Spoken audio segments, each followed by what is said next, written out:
ಕೋಲಾರ, ಚಿಕ್ಕಬಳ್ಳಾಪುರ ಜಿಲ್ಲೆಗಳಲ್ಲಿ ದಲಿತ ಸಂಘರ್ಷ ಸಮಿತಿಯ ಹೋರಾಟದ ಕಿಚ್ಚು ಎಂದಿಗೂ ಕಡಿಮೆ ಇಲ್ಲ.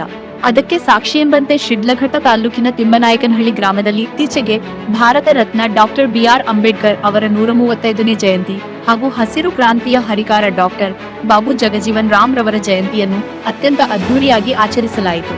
ದಿನಾಂಕ ಏಪ್ರಿಲ್ 19ರ ಸಂಜೆ ಶುರುವಾದ ಈ ಸಮಾರಂಭವು ಅಕ್ಷರಶಃ ಸಿದ್ಧಾಂತಗಳ ಹಬ್ಬವಾಗಿ ಮಾರ್ಪಟ್ಟಿತ್ತು.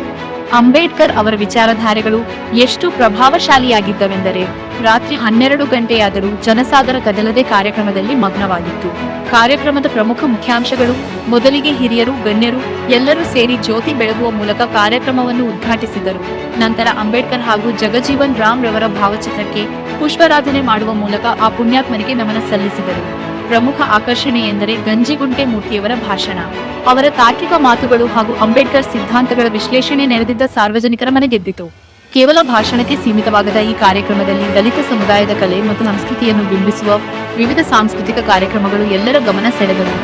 ವೇದಿಕೆಯ ಮೇಲಿದ್ದ ಗಣ್ಯರು ಸಂವಿಧಾನದ ಮಹತ್ವ ಹಾಗೂ ಸಮಾನತೆಯ ಬಗ್ಗೆ ಮಾತನಾಡುತ್ತಿದ್ದರೆ ಇಡೀ ಗ್ರಾಮವೇ ಜಾಗೃತಗೊಂಡಂತೆ ಭಾಸವಾಗುತ್ತಿತ್ತು. ಗಣ್ಯರಿಗೆ ಸನ್ಮಾನ. ಸಮಾಜದ ವಿವಿಧ ಕ್ಷೇತ್ರಗಳಲ್ಲಿ ಸೇವೆ ಸಲ್ಲಿಸಿದ ಗಣ್ಯ ವ್ಯಕ್ತಿಗಳಿಗೆ ಈ ಸಂದರ್ಭದಲ್ಲಿ ದಲಿತ ಸಂಘರ್ಷ ಸಮಿತಿಯ ವತಿಯಿಂದ ಆತ್ಮೀಯವಾಗಿ ಸನ್ಮಾನಿಸಲಾಯಿತು.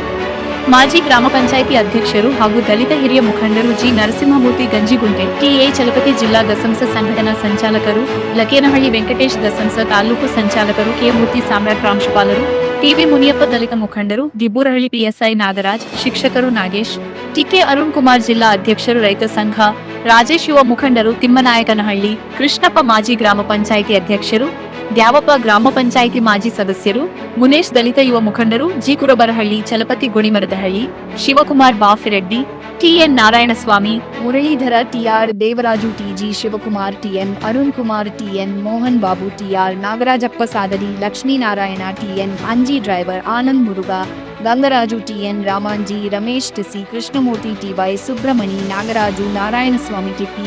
Narayanaswamy, TV. Srinivas, Gautham, Narasimhappa, TC, Venkateshappa Mallur, Nitin Kumar, Bangaru, Muniraju, Kodi Karthik, Akhila Dev, Venkatarayappa Laginayakanahalli, Srinivasa GK Hosur, TN. Devaraju, TV. Devaraju, ಇನ್ನು ಅನೇಕ ಸಾರ್ವಜನಿಕರು ಭಾಗವಹಿಸಿದ್ದರು.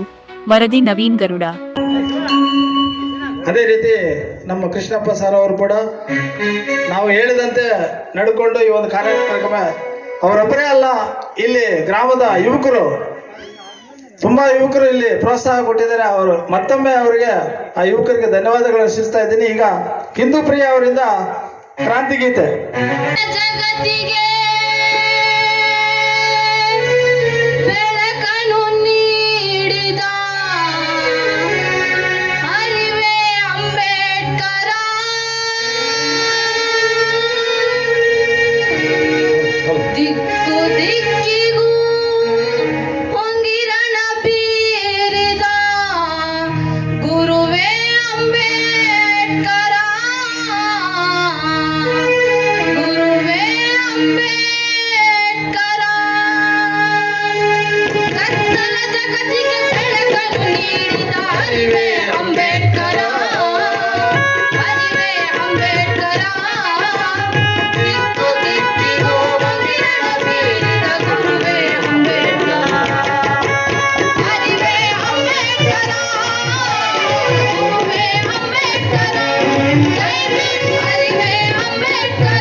ಸುದೀರ್ಘವಾಗಿ ತನ್ನ ಇಡೀ ಜೀವನವನ್ನ ಸಂವಿಧಾನದಲ್ಲಿ ಬರೀತಾರೆ ಬಂಧುಗಳೇ.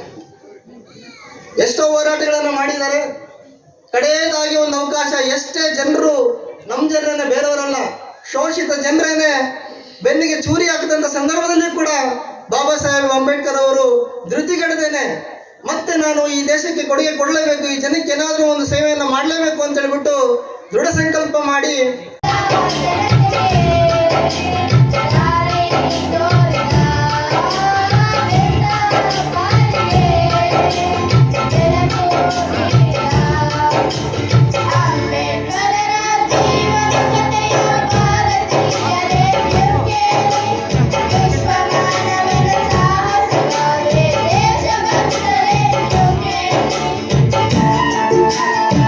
ನಾವು ಭಾರತವನ್ನೊಂದು ಸಾರ್ವಭೌಮ ಸಮಾಜವಾದಿ ಸರ್ವಧರ್ಮ ಸಮಭಾವ ಪ್ರಜಾಸತ್ತಾತ್ಮಕ ಗಣರಾಜ್ಯವನ್ನಾಗಿ ರಚಿಸಲು ಮತ್ತು ಅದರ ಸಮಸ್ತ ನಾಗರಿಕ ಸಾಮಾಜಿಕ ಆರ್ಥಿಕ ಮತ್ತು ರಾಜಕೀಯ ನ್ಯಾಯ ವಿಚಾರ ಅಭಿವ್ಯಕ್ತಿ ವಿಶ್ವಾಸ ಧರ್ಮ ಶ್ರದ್ಧೆ ಮತ್ತು ಉಪಾಸನ ಸ್ವಾತಂತ್ರ್ಯ ಸ್ಥಾನಮಾನ ಹಾಗೂ ಅವಕಾಶ ಸಮಾನತೆ ದೊರೆಯುವಂತೆ ಮಾಡ ವ್ಯಕ್ತಿ ಗೌರವವನ್ನು ಸ್ವಲ್ಪ ಅಂತಂದ್ರೆ ಬಹಳ ದೂರ. ದಯವಿಟ್ಟು ಏನಾದರೂ ಮಧ್ಯದಲ್ಲಿ ಎಲ್ಲಾದ್ರೂ ಒಂದು ಸ್ವಲ್ಪ ಎಡವಟ್ಟು ಏನಾದ್ರು ಮಾತಾಡಿದ್ರೆ ದಯವಿಟ್ಟು ಶ್ರಮಿಸಿ ಈಗಲೇ ಹೇಳ್ತಾ ಇದ್ದೀನಿ. ವಿಚಾರ ಇಷ್ಟೇ, ಎಲ್ಲಿ ಜೀವ ಇದೆಯೋ ಅಲ್ಲಿ ಮಾನವೀಯತೆ ಅನ್ನೋದನ್ನ ಹರಡಿಸಿ ಹೋಗಿದ್ದಾರೆ ನಮ್ಮ ಸಂವಿಧಾನ ಶಿಲ್ಪಿ. ಅವಿದ್ಯಾವಂತರಿಗೆ ಆಗಕ್ಕೆ ಸಾಧ್ಯ ಇಲ್ಲ. ಅವಿದ್ಯಾವಂತರು ಏನು ಮಾಡಕ್ ಸಾಧ್ಯ ಆಗಲ್ಲ. ವಿದ್ಯಾವಂತರು ಮೂಢನಂಬಿಕೆಗಳನ್ನ ಜಾತಿ ವ್ಯವಸ್ಥೆಯನ್ನ ಬಲಪಡಿಸ್ಬೇಕಂತ ಯಾರಾದರೂ ಮನಸ್ಸು ಮಾಡಿದ್ರೆ ಅವ್ರು ಏನ್ ಬೇಕಾದ್ರೂ ಅದನ್ನ ಭದ್ರ ಬುನಾದಿಗಳಾಗಿ ಮಾಡ್ಕೋಬಹುದು. ಇವಾಗ ಸಮಾಜಕ್ಕೆ ಕಂಟಕ ಇರೋದು ವಿದ್ಯಾವಂತರಿಂದ, ಅವಿದ್ಯಾವಂತರಿಂದಲ್ಲ. ವಿದ್ಯಾವಂತರೇ ಇವತ್ತು ಆ ಒಂದು ಕಂಟಕ ಜಾಸ್ತಿ ಪಡೆಯಕ್ಕೆ ಪ್ರಯತ್ನ ಮಾಡ್ತಾ ಇದ್ದಾರೆ. ಯಾಕೆ ಮಾತನ್ನು ಹೇಳ್ತಾ ಇದ್ದೇನೆ ಅಂದ್ರೆ, ಇಲ್ಲಿ ಸುಮಾರು ಜನ ನಮ್ಮ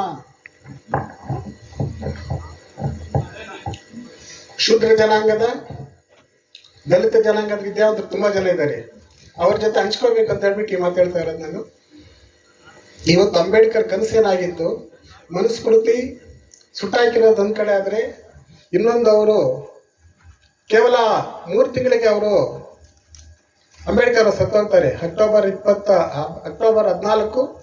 1956 ನಾಗ್ಪುರದಲ್ಲಿ ಒಂದು ದೊಡ್ಡ ಸಮಾರಂಭ ಮಾಡಿ ಸುಮಾರು 5 ಲಕ್ಷ ಜನರನ್ನ ಸೇರಿಸಿ ಒಂದು ಬೌದ್ಧ ಧರ್ಮವನ್ನ ತಾನು ಸ್ವೀಕಾರ ಮಾಡಿ 5 ಲಕ್ಷ ಜನರ ಜೊತೆ ಅವರು ಬೌದ್ಧ ಧರ್ಮವನ್ನ ಮತಾಂತರ ಪಡಿಸಿ ಅವರು ಅದಾದ 3 ತಿಂಗಳಿಗೆ ಸತ್ತೋಗ್ತಾರೆ ಅಂಬೇಡ್ಕರ್ ಅವರು. ಅವ್ರ ಸಂದೇಶ ಏನಾಗಿತ್ತು ಆವಾಗ? ಅಂಬೇಡ್ಕರ್ ಸಂದೇಶ ಏನಾಗಿತ್ತು?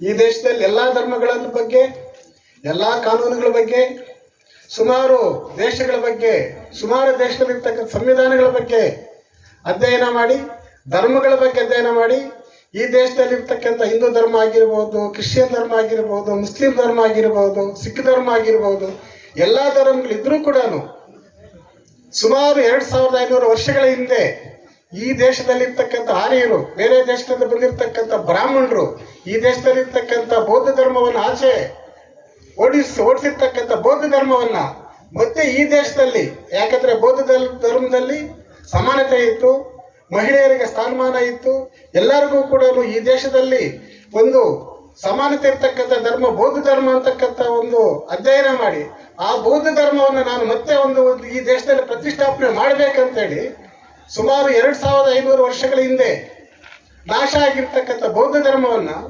ನಾಗ್ಪುರದಲ್ಲಿ ತಾನು 5 ಲಕ್ಷ ಜನರೊಂದಿಗೆ ಆ ಒಂದು ಧರ್ಮವನ್ನು ಅಪ್ಪಿಕೊಂಡು ಆ ಧರ್ಮಕ್ಕೆ ಮಾರ್ಪಾಟಾಗಿ ಮತ್ತೆ ಸತ್ತೋಗ್ತಾರಲ್ಲ ಅಂಬೇಡ್ಕರ್ ಅವರು. ಅವ್ರ ಸಂದೇಶ ಏನಾಗಿತ್ತು? ನಮ್ಮ ಜನ, ಈ ದೇಶದ ಜನ ಬೌದ್ಧ ಧರ್ಮನ ನಿರ್ಮಾಣ ಮಾಡ್ಬೇಕು ಈ ದೇಶದಲ್ಲಿ ಅಂತಕ್ಕಂಥ ಒಂದು ಸಂದೇಶ ಇತ್ತು, ಅವ್ರ ಆಸೆ ಆಗಿತ್ತು. ಹಾಗಾಗಿ 5 ಲಕ್ಷ ಜನರನ್ನ ಅವತ್ತು ಬೌದ್ಧ ಧರ್ಮಕ್ಕೆ ಸ್ಥಾಪನೆ ಒಂದು ಮತಾಂತರ ಮಾಡಿಸಿದ್ರು. ಇವತ್ತು ಎಷ್ಟು ಜನ ನಾವು ಬೌದ್ಧ ಧರ್ಮವನ್ನು ಅಪ್ಕೊಳ್ಳಕ್ ರೆಡಿ ಇದ್ದೀವಿ? ಯಾರಾದ್ರೂ ಹೇಳ್ತೀರಾ?